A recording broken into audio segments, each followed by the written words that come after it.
Jatend migawo mar mwandu mawuok e bwolo Hassan Joho oramo ni ok obi golo kum mane oketi mar mondo mi kik us mwandu miyude bwolo e pinje maoko, komedo ni piny Kenya osebedo ka wito omenda mathoth kokalo e ohalano.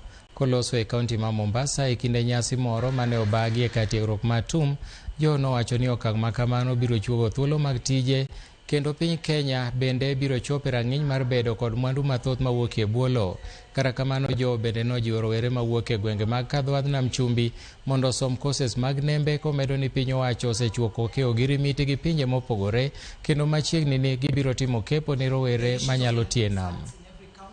Within the coastal region. So to me, that's also one great thing. Then he's talking about how they're going to curb post-harvest losses for our fisheries people so that they're able to get more money. We need to tap into the solar, for example, solar dryers, solar coolers for landing, for those landing sites, so that they can actually be able to bring in more money. For me, I am looking at number one, job and wealth creation and support to industrialization of our country, because most often we for example, we pick something like say nickel or even lithium or even soda ash, by the way, that we export to India today. Then we import ourselves finished material.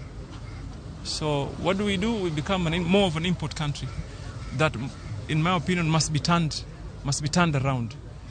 We should be more of an export country, or balanced at least. So we have the ability, given what we are blessed with,